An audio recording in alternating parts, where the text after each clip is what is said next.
Well, welcome back. Apologies for that small delay. But anyway, the show must go on. I was mentioning on this week's Person of Interest, we focus on the governor of county number 41, Siaya County. The man who came at the helm in 2013 has served 2-year terms, which will be concluding. The second term will be concluding in 2022. So what has Cornel Rasanga done for the people of Siaya County? What is his journey? What did he do before entering politics? All this on this week's Person of Interest. Take a look. Ever since the promulgation of the 2010 Constitution, devolution has brought benefits to the counties in terms of shared prosperity, in terms of taking resources to the counties.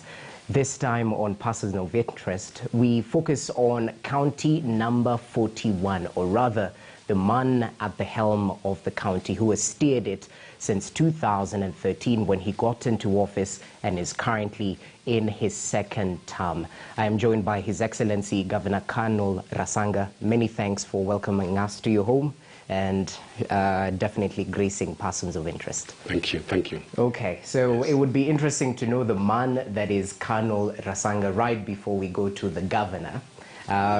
When I look up your name, the first thing I got is you were actually the son of a senior chief. How was it growing up back in the day without the modern necessities? How was it? You are very right. I'm brought up in a large polygamous family. My father was known as a Motovira, who had several wives and several children within 3 homesteads, 4 kilometers apart. And my childhood and my school days, Amoth had a system. You see, from what I'm trying to explain to you, Amoth had it was an institution. And in that institution, there were systems. Yes. And the systems that were set by Amoth Vera himself is like there were laws in the home. All right. So when you are growing up, you must go to Shamba. When he marries a wife, the first economic thing that the wife is shown is a Shamba. So when you are born, you must know that the Shamba is a very important thing for your livelihood. So you would always wake up in the morning and go to the Shamba.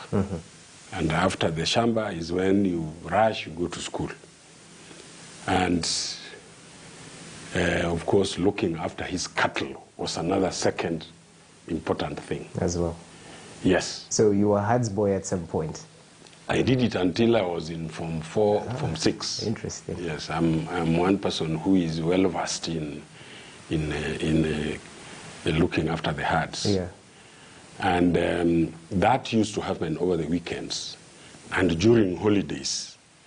And it was a very good exercise, especially looking after the cattle, because there you meet other fellow herds boys and share together many stories.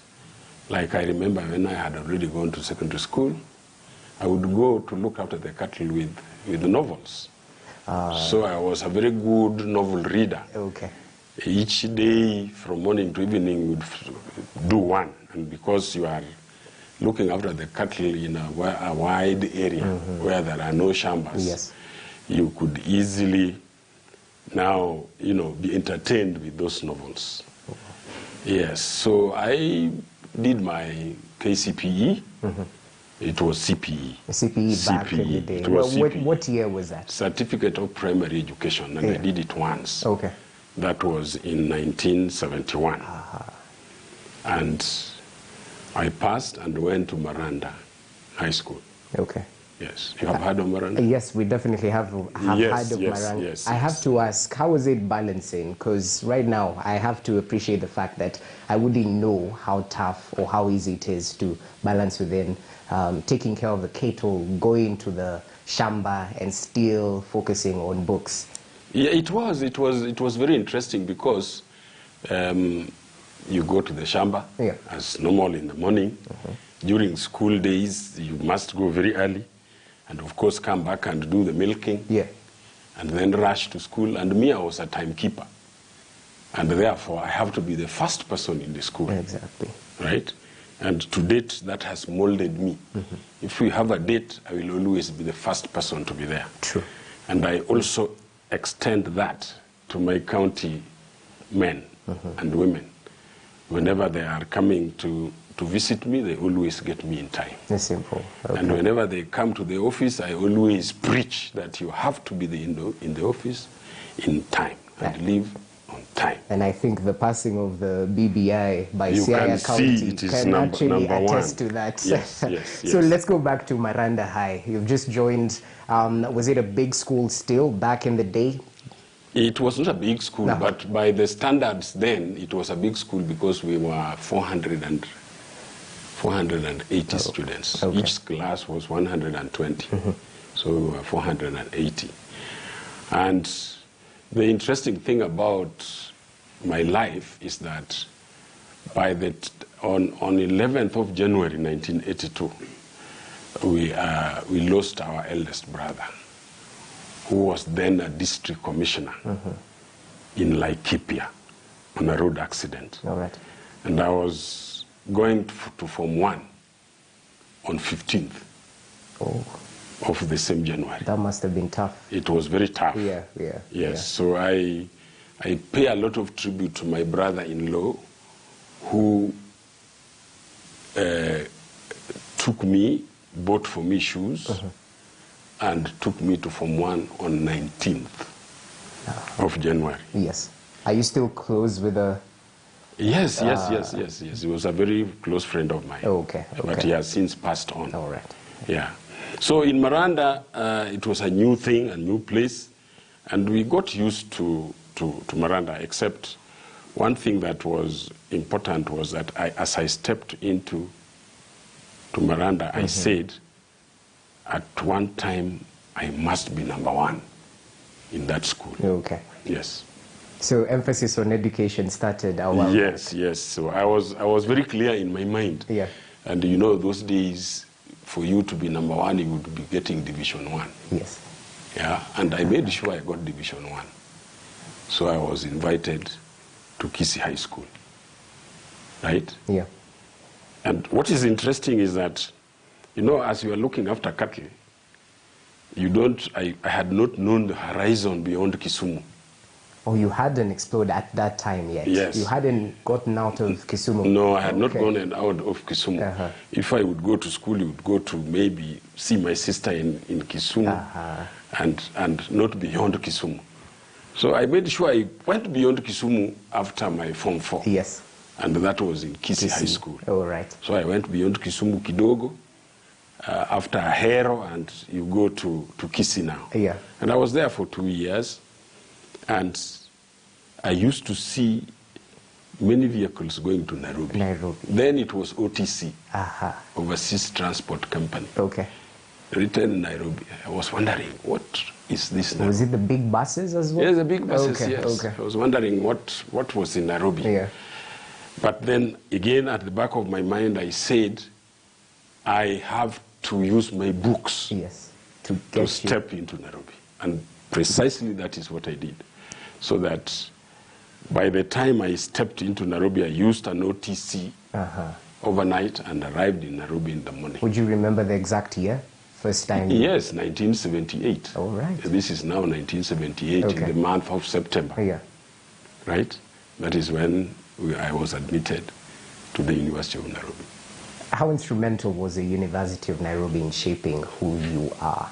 Looking at your education background, I think it was the starting point, but never the stopping point. You did pursue other levels of education as well. Yeah, you know, Nairobi University then was very challenging because we used to admire those lecturers that were teaching. And of course, you know, during that particular time, when your fellow colleagues you were with, when they graduate, yes, you find the following day they are in very good jobs. And so we used to be motivated because of that. When will time come so that you also get engaged?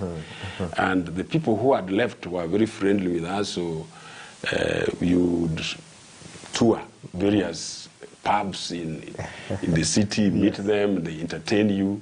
And so life in the university at that particular time was one of the best things I have ever come across. Okay. Yeah. Paint a picture. University of Nairobi in the 70s, Yes. early 80s. Yes. How different was it right now? Was it instrumental in your choosing of political career that you're pursuing right now? Well, I did political science and government. Okay. I did government and economics. That is what I majored in. And in one way or the other, that you get a little influence from it. But overall, I was lectured by Anyang Nyong'o. That's He was interesting. one of my lecturers. Okay. Chege was another lecturer. And you see, when politics is being ingrained in somebody, you can never tell. You can never tell. Somebody else would tell. Oh, yes. Right? Yeah.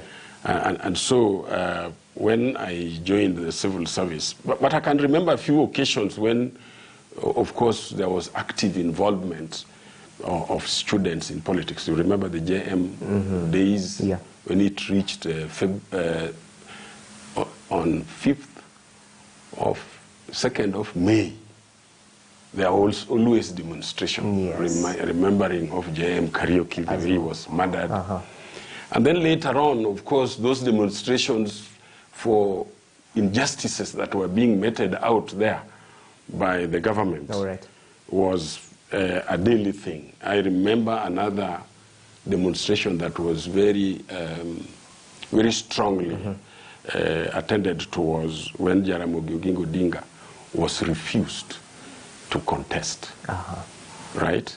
He had been appointed as the chairman of Cotton Board, and then he was touring the whole country.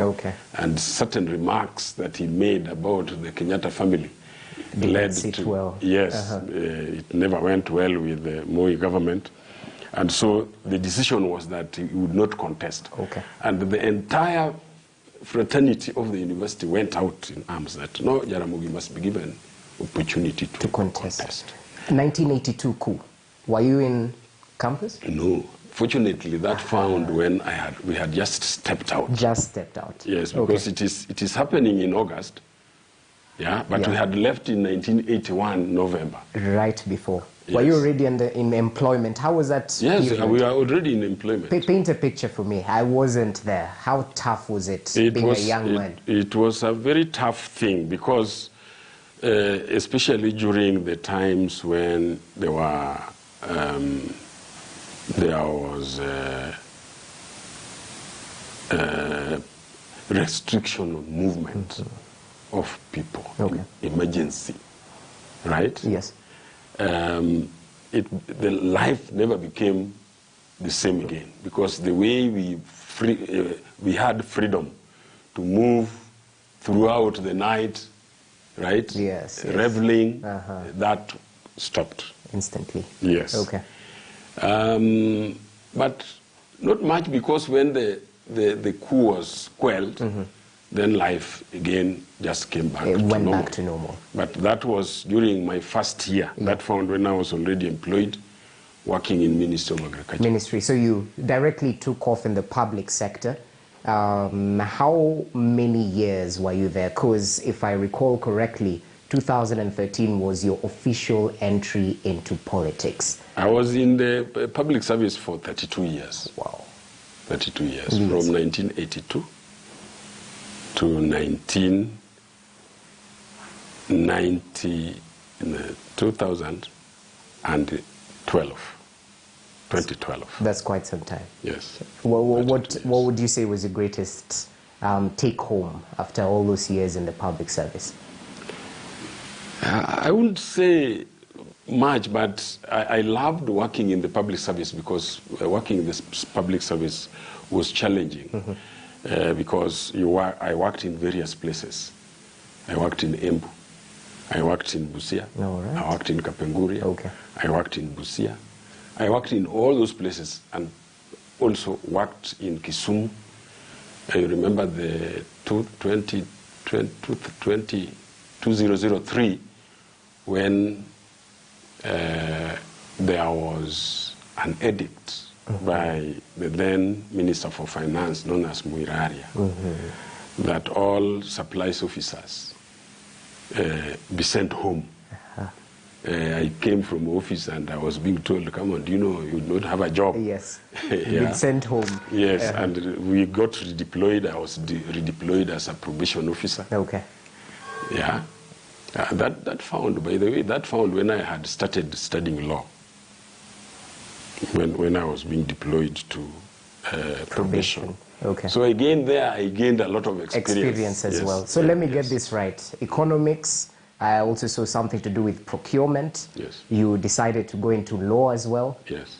What passion for education, what would you say is the driving force? You see, when I went to study law, yes, I had somehow failed in business. Because as a civil servant, I was also doing some little business. On the side, yes. On transport. And there's a time when I had been given a hire purchased lorry, and it was repossessed. Okay. And I was asking myself, this is a very unfair thing. I have paid, I'm almost just about to clear. And somebody now takes away this. And when it was taken, I said there must be some injustice somewhere. Yes, and that was the driving force. Yes, and that was the driving force. So when by then I was working at Kenya Bureau of Standards. I had been seconded to Kenya Bureau of Standards with the supplies manager. And there's a friend of mine that we used to work with. He was the auditor. He had already gone and enrolled studying law. And so he came and told me, the way I see you, you can make a very good lawyer. Why is it that you can't join me?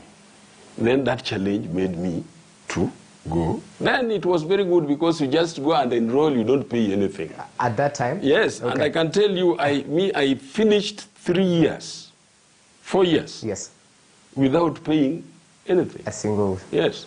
And this is why to date I always take off my hat for Professor Juan, the High Court, the court of, Supreme Court judge. Yes.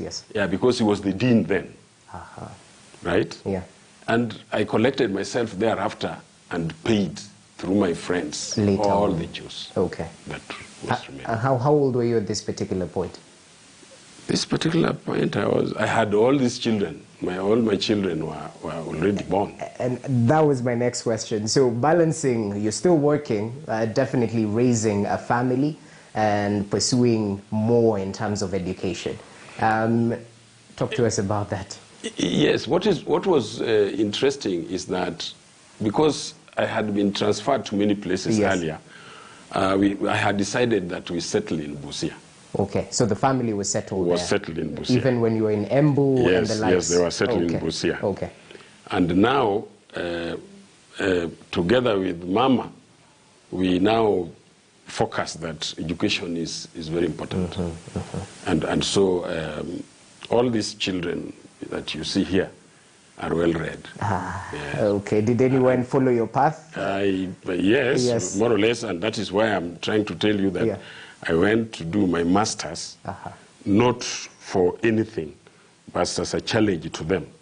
I went to do master's in law, so that they would be able to also follow. Exactly. At their own time. At their own time, no pressure, but it's called leading by example. Yes. And it's very important being at the forefront. So with all this in mind, had politics ever come into mind?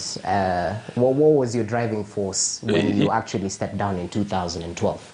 This happened because earlier on, I had been selected by Alego Usonga people, this man included, Oscar, to be the chairman of Alego Usonga Stakeholders Forum. All right. So we used to be professionals that were articulating issues to do with Alego Songa as far as development is concerned.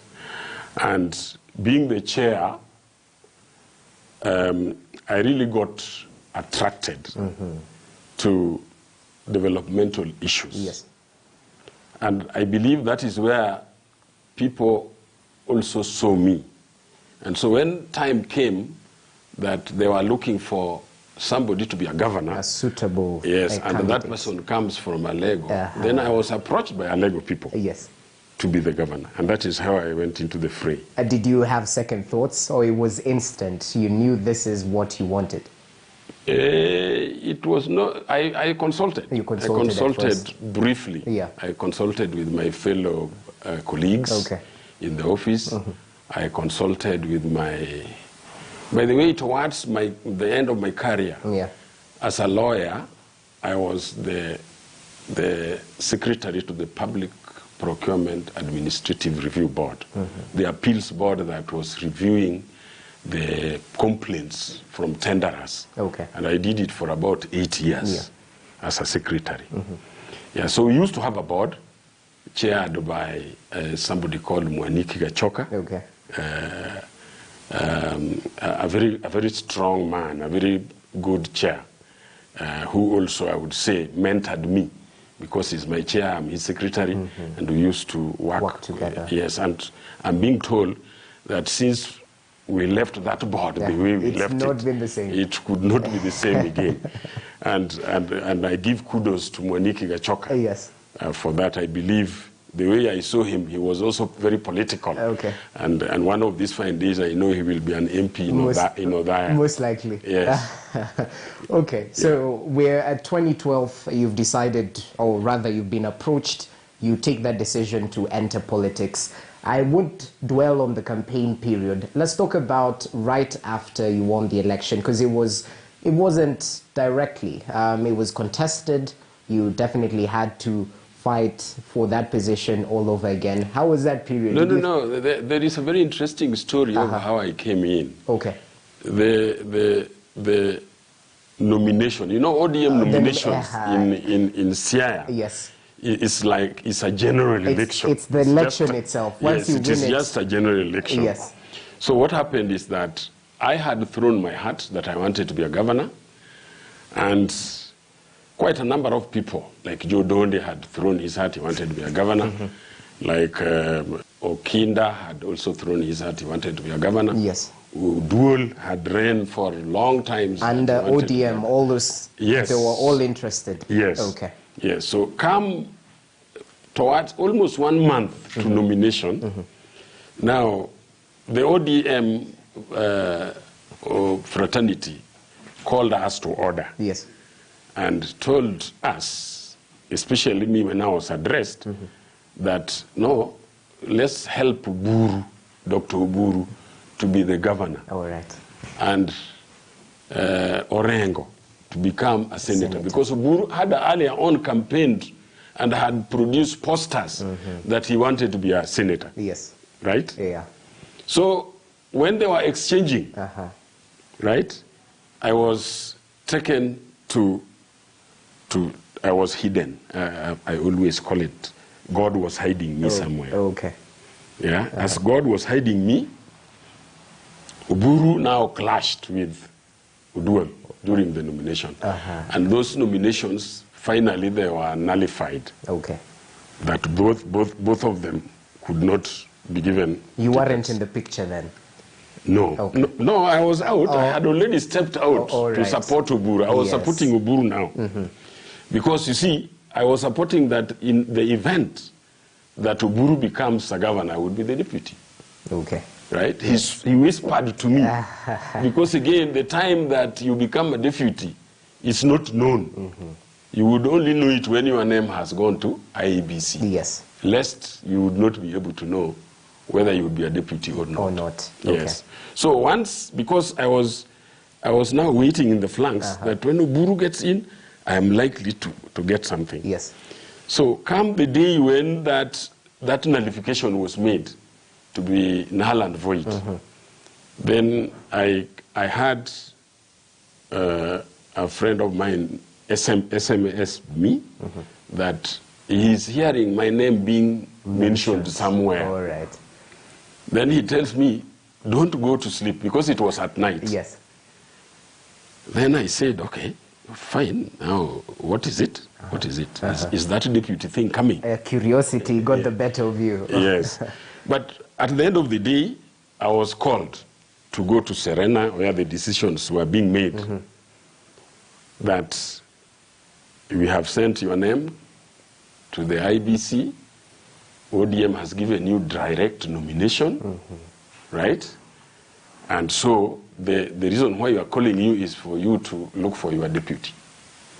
So they were also ready with another deputy. As well. So they were asking me if I would be comfortable. I said, I know him a little, but kazi ni kazi. We shall work if he is a team player. Then I went back to announce this thing, the same thing to my wife and my family, that what is now coming is that between me and the governor is not very far. Yes, direct nomination is here. Yes, so, you know, this time finds when there is no money also for campaigns. Yes. Okay. Yeah, but I thank Dr. Buru, because it is Dr. Buru who introduced me to Equity, Mwandi of Equity. And they gave me 24 million. That's interesting. Kenya shillings, okay. 24 million. Yeah. Against a security that I provided. Okay. So I started on that note and campaigned. Remember, as I'm coming in now to campaign with the person that had problems with Uburu, yes, Mr. Uduol, isn't it? Yes. Uduol comes from Alego, I also come from Alego, the Songa. same area. Yes. So it was a very rigorous thing. And I managed to get better votes than him. Yeah. I was sworn in as the governor, and he challenged my election in the High Court in Kisumu. Thereafter, High Court nullified my election, right? And I had to go for a by-election. Yes. Again. Now, there were agonizing nights, because ODM was thinking whether to give me the ticket or not. Once again. And I can tell you there are certain things that happen in politics which are very funny. There is somebody who had done a fake survey. Yes. Pollster. That showed that your popularity was very low compared to the other person. Okay. The other person was like 68 and I was 30-something.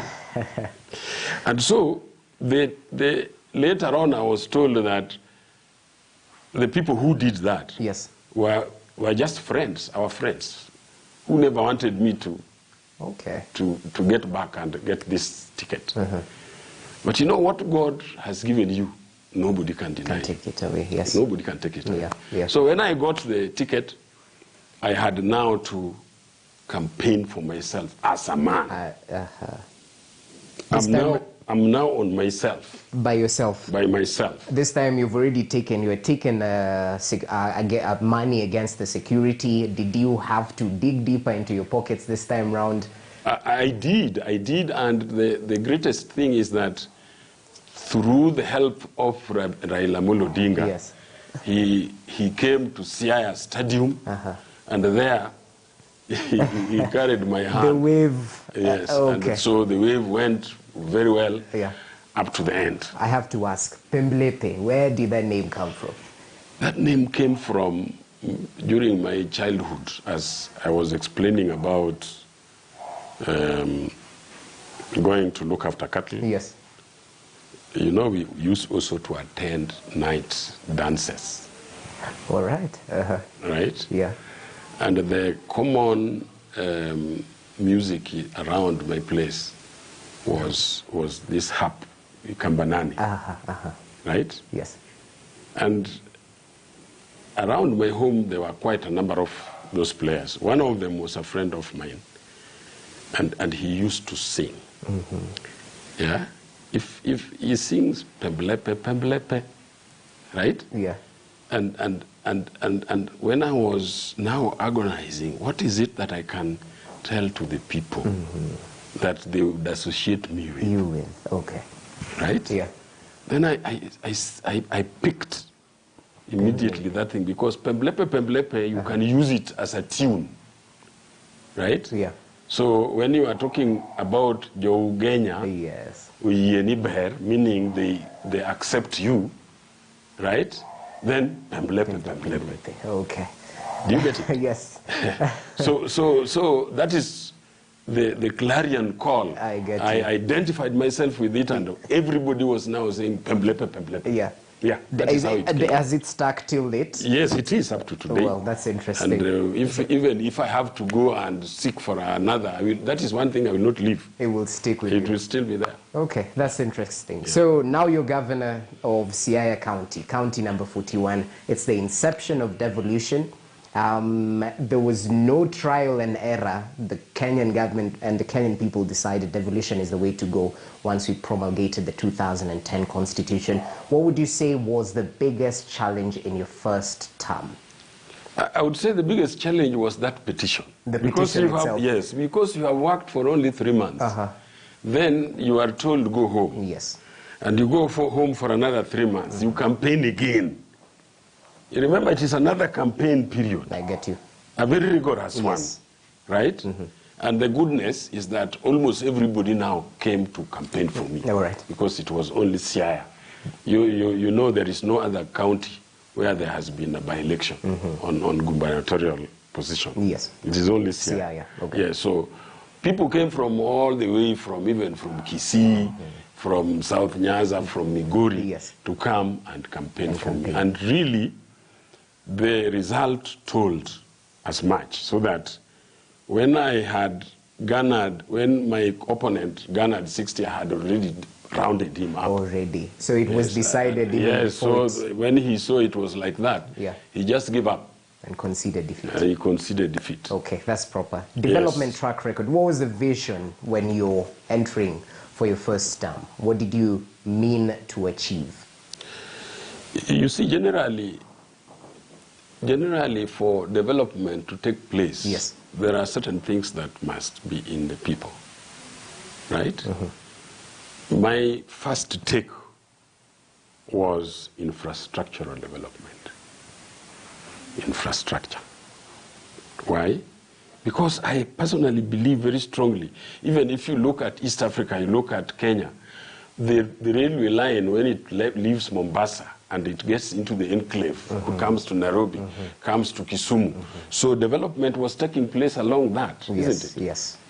So when I took over, I said the first thing that I wanted to do was to open up Siaya as a county, so that, you know, where there are no roads, we must build roads. Definitely.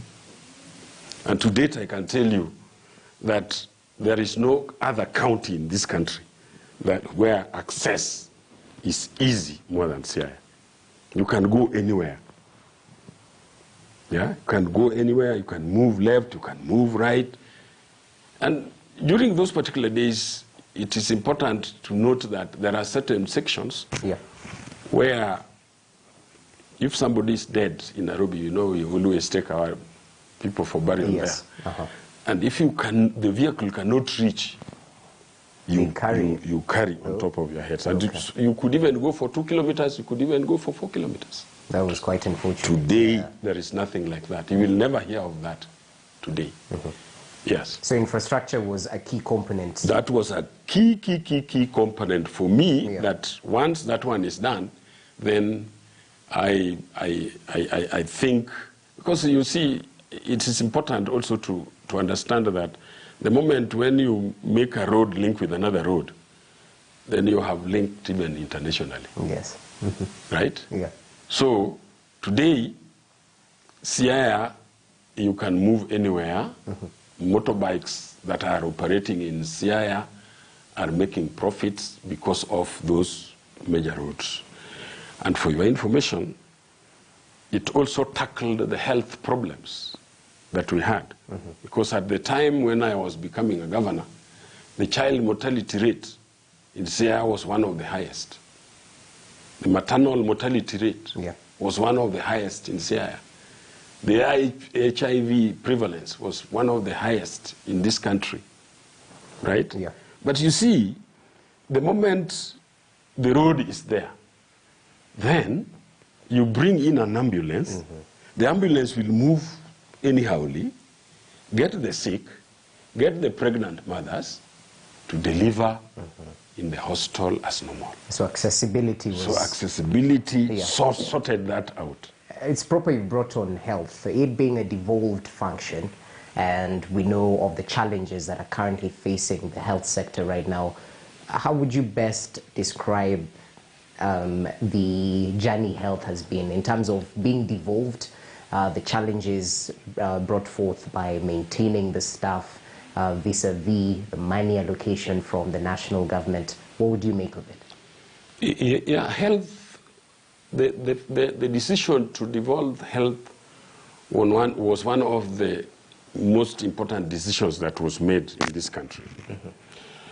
But as it were, you know, not all things have been devolved in health. You will find that there are certain functions which are devolved, but are still centered with the national government. And the money follows the functions. And the money follows the functions. So most of the money is still held with the national government. Held with the national government. The second thing, the so-called the scheme that was supposed to buy for us the equipment, we were duped into it. We signed a memorandum that they are going to lease equipment for us. Counties. You know, my background as a lawyer and as a procurement person, I knew there was a problem in this. And I alerted my fellow governors. Don't be quick to sign this thing. We sat down with the then chairman, Isaac Ruto. And Isaac Ruto never signed that thing. But me, I got a lot of pressure and signed it at last, especially from people in Siaya. Back at home. Back at home. But that is one of the things that the national government has not done to us properly. Because to date, you spend 200 million, and you don't, nobody shows you how that money is used. So you're still remitting payments for that? Yes, because even if they would be kind enough to give us the invoices or the costs for that matter, but that one is not supposed to be known by us. Ours, they bring you the equipment and you make use of that equipment. So actually, in terms of value addition, you may not be able to tell. But I can tell you that there is an advantage to it in a little way, because out of that money, you can now do dialysis in Siaya. Yes. Prior to that, we used to take our patients to Kisumu. So the cost of transferring the patients to Kisumu and the cost that their families would meet when they are visiting them and medication has now gone almost to zero. Then CT scan was not also available during that time. Even X-ray, I'm telling you, even X-ray used to be taken in Kisumu. It has been a journey for Siaya County. Yes, so to date, we almost all sub-counties have got X-ray. There's no question of referring people to Kisumu anymore. And so, again, those are gains that have been made, although the procurement was obscured. But we would say that the common mwananchi has generally benefited in that regard. Nonetheless, there are benefits. The issue facing the health sector right now, the Council of Governors was quite adamant that they do not have the money set aside for the striking health workers who are attached to the counties. In Siaya County, what is the situation right now? Is it a sad state of affair? Is there anything that the county government can achieve in terms of the standoff right now? It is good news that as I was coming, I was being told they were coming back to work. And they wanted us to have some memorandum of understanding. Okay. But the thing is that we in Siaya have done quite a lot for the health workers in Siaya. What exactly, sir? In terms of allowances and remuneration and whatever they want us to do for them, we have been doing it, except the allowances which they were demanding, which we never budgeted for. Okay. Yeah, because you cannot give out money that you have not budgeted for. Yeah. Okay, that's interesting. Yet another challenge in terms of devolution, allocation from the national government to counties. The timeliness, even before we talk about the 15% and the 35% debate, the timeliness of remittance by the national government, what would you describe this? How much of a challenge is it? It is a big challenge, but I will put it like this. Okay.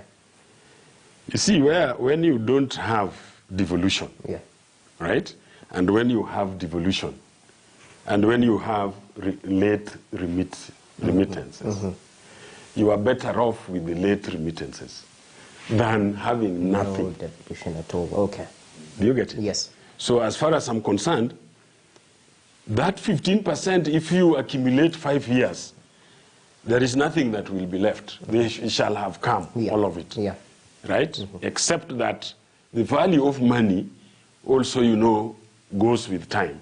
So if it is late, it might not meet the demand for which it was meant. But there we are. We also know that central government, the national government, it takes time for the economy also to yield and get that money. Yeah. Yeah. Okay, so it's definitely a concerted approach, and we sort of have to be understanding. So as we speak right now, apart from health, you've definitely mentioned infrastructure as one of your key areas in terms of development. What else might the people of Siaya County definitely look up and say the governor has definitely been instrumental? We saw you with the stadium. I'd like you to mention that. There are certain things that I must mention here. In health, yes, we have got the so-called volunteer workers, which Siaya has set aside some money. We have been paying from day one. When I became a governor, we have been paying them a stipend of 3,000 shillings every month, right? And remember, that is where the primary health care begins. These, we call them Nyamrerwa. These volunteer workers are doing a marvelous thing because they are the ones that tie the pregnant mothers with the clinics, right? Yes. Now with COVID-19, they are the ones that teach the people, the local people. No, mask is not worn like this and all that. Okay. Right? Yeah. So it has formed a very strong basis for us for health improvement in our county. And we are already legislating so that no governor will come and remove that so that they will be paid. And I believe, I'm told, that it is only Siaya County that pays these volunteers. Well, that's... And we have a total of 2,481. Well, that's interesting. I'm sure the impact on the ground is definitely felt. Yeah, but apart from that, this Nyamrerwa, they are capable of diagnosing malaria with the tools, the necessary tools. UNICEF gave us the tools and the smartphone. Yes. Yeah, so that they link up with the center and they are instructed with the instructions. You do A, B, C, D, E to detect malaria. And if you detect it, then you give this drug. Yes. And so they have been able to treat. In fact, when you call them doctors, they are very happy. I can see the pride on your face, and this definitely is good news. Yes. But even as we highlight the achievements, Siaya County, just like other counties, has faced allegations. And I say this as a matter of fact. We've had figures being thrown about in terms of misappropriation of funds.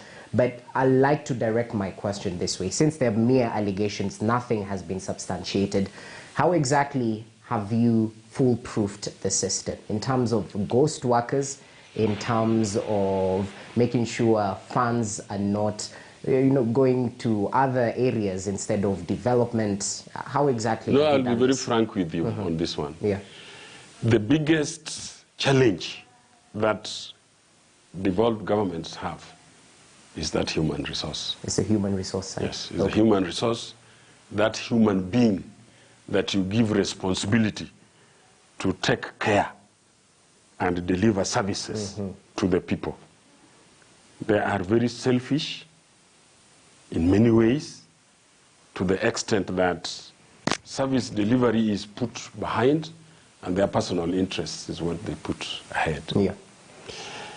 I have been a very hard man, very, very hard indeed. And actually, that hardness is what attracts these things that you are trying to talk about. When you are hard with them, they are the people who invite the anti-corruption.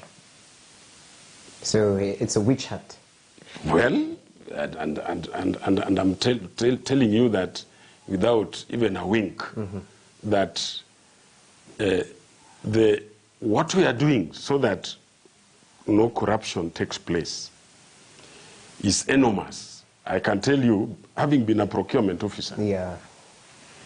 And for your information, that is one of the legacies I want to leave in Siaya, that I leave a good procurement system, that anybody, if you tender, you would always be sure to be fairly treated and get the tender. Is that the case as we speak right as now? we speak. Okay. That is where we are. Yeah. Right? That is where we are. So that there is nothing that you can buy in Siaya, even a needle, without going to the tender. Okay. Everything is on tender. Talk to me about paying workers using checks. That seemed quite interesting to me. I will finish the tenders first, then I will come to that. Okay. So, because we have a budget, and once we have budgeted, then we go on tender for everything. So, we have had quite enormous savings as a result of prudent tendering. Okay. And that is a plus for me. And look at, I can link that with the stadium. The stadium that you hear of, we tendered it, and we are doing it at 394 million. That's proper. And it's also keen to note it's 90% complete. Yes, and it is 90% complete with that 394. And it is all round, you will sit. It's a proper stadium. It is a proper stadium. Okay, okay. The standard is international stadium. All right. Yes. So that's proper in investing in the future and the youth. So now over to the ghost workers issue. Ghost workers, as in any other organization, I have been trying to grapple with it so that we weed them out, and that is why sometimes I say, let us pay by check, and I have done it twice. Okay. And once it is done, I have been able to flush out people who have been earning, right, but not working. Exactly. And we have processed it in the normal manner through to this criminal investigation and to the court. Yeah? Do we have figures? Well, I don't have figures of the losses. Okay. But it is not monumental. It's not a big figure. It's not a big figure because we normally nip this thing. You know, sometimes you use Holy Spirit to determine some of the things. Yeah. Yeah. So when I was making the decision, I had not known that it would come to that. It would lead to that eventuality. But as a result of that, you would see enormous savings have been made. Okay. And then the moment you clamp that down, then sanity now prevails among the workers. And as we speak, therefore, there could be isolated cases, which I'm trying still to lay my traps on. Their time is limited. Yes. That's the message. Yes, their time is limited. Speaking of time and timeliness, you were quite vocal in terms of how you keep time. And Siaya County seems to have borrowed a leaf from the governor. What would you tell the critics of the Building Bridges Initiative and the Constitutional Amendment Bill? Now that Siaya has led by example, what would be the message? The message that I'm giving to the rest of the country and the counties is, number one, this Kenya is not on the track of development as it were, as it should be. It got derailed, and that is something that is agreed by everybody, including the critics of BBI, isn't it? Yes. And to me, therefore, the coming into the 9 point that the President and Raila Odinga made is just but the starting point. So that the amendment bill that has already been made, if we Kenyans are honest with ourselves, then we give it a chance. If somebody has anything else that he wants to put on board, like we were having a constitutional review commission, we should also have another constitutional review commission, whose job would be there to filter in issues that, if they are taken to the people again, then maybe it can even be said after 10 years you do a referendum. Okay. Speaking of taken to the people, what was the quorum in terms of public participation? A lot has been mentioned about the timeliness and how fast Siaya County acted on this amendment bill. You see, Siaya is different from other counties. The moment they hear of a bell ringing that the public is required on the BBI, they flock like flies. So this thing was announced in the local vernacular radio stations several times, and the listenership of local radio stations is very high in Siaya, very, very high. I don't know whether there is somebody who could do that survey, but they will find Siaya is one of the places with the highest listenership of radio. And I'd like to argue KTN News as well. Okay. Yes. Then the thing was gazetted as required by law. Yeah. I facilitated the people, the facilitators who were going to talk to the people. The speaker also facilitated them. It was a joint effort. And there it was debated, and actually when you listen to the debates is when you will be able to know that, number one, quality of debate in Siaya is not just ordinary, as you may think. It is one of the most tightest debates that I had over this, because they were singling out each and every item on the BBI and giving it merit where it's supposed to be given. What seemed to be the biggest issue among the common Mwananchi in Siaya with the BBI? The BBI, you see, because of devolution, when they hear that 15% now will go to 35, yes, they say that is the thing, because they have seen with their eyes what devolution has done. Okay. That is one major thing, isn't it? Another thing is the election violence that normally take place after every 5 years. All right. You know, Siaya is one place where we have really lost quite a number of people as a result of police brutality. Like the last one, it was not people are being killed by police anyway, isn't it? Oh, you are not aware of that? Well, I wasn't there. I cannot speak authoritatively on that. Baby Pendo, that was being killed by stray bullets. Yes. Isn't it? Yes. It's a good example. And so people are keen that if there is something that can be done to avoid the ritual violence that takes place after every 5 years, so be it. Okay. So that is why they were rushing to make this decision, and indeed they did it. Okay. Yes. So going forward, ODM leader Raila Odinga is quite hopeful that it will pass by the time this particular month ends in the 24 counties that are needed. But Governor, even as we speak of the benefits of BBI, the issue about the timeliness has really come up. And perhaps it did come up in the public participation that you were holding in Siaya.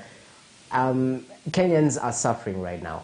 The economy is, I could say it is in shambles. We're struggling.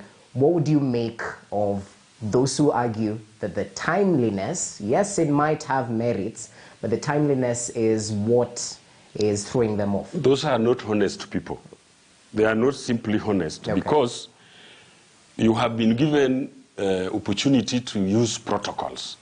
World Health Organization know if you are using protocols, you will be safe. Okay. And indeed, you look at the flattening curve, it's because we are adhering to those things. You cannot live when your house is burning, isn't it? And then you say, let it burn, no, I will build another one. You can't do that. You must try and extinguish the fire. And so the 9-point agenda, it is the honesty of the people and the people who are now trying to change the narrative of the 9-point to be such that it fits their interest. Okay. But it's just dishonesty. All right. Well, that's interesting. Governor, as we conclude this particular session, and I must say it was interesting getting to know a lot about you. Being a second-term governor, 2022 is around the corner. I have to ask about legacy. What would you say stands out in terms of the 2 5-year term that you will have served while leaving office as the governor of county number 41? I'm struggling so that I don't leave legacy that is brick and mortar. Okay. That's interesting. Yes, because legacy that is brick and mortar may not tell volumes. Yes. But I'm trying to leave a legacy that is a software into the people. The fact that the Siaya people run for the BBI is already something that is like a legacy, because they are sensitized about devolution. Okay. Isn't it? Yes. So what is better than that? But we have to talk about infrastructure, about... Seriously, infrastructure, as they were going to those places, there is nobody who is finding himself entangled with wild animals and snakes because we have made the roads. Okay. Yes? So again, that is a plus. Isn't that a legacy also? It is. Okay, this is quite interesting. Governor, 2022, I know I might not get a direct answer, but is this the end of Cornel in terms of your political life? It's not easy to say yes or no, simply because we still have some time to make that decision. But number one, because BBI is ahead of us, let us see what BBI offers. Yeah?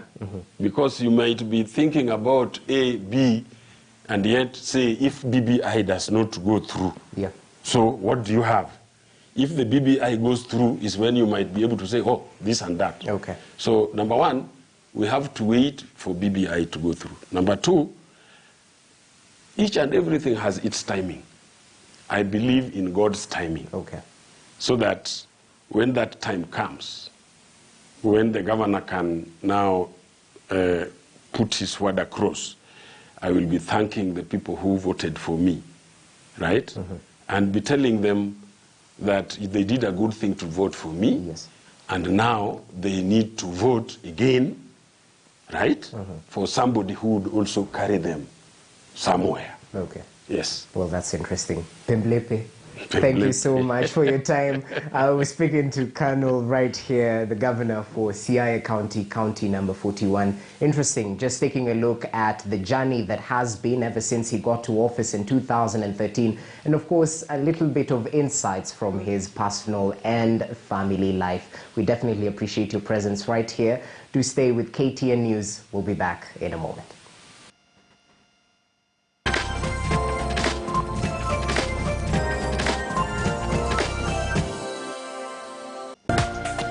This is KTN News.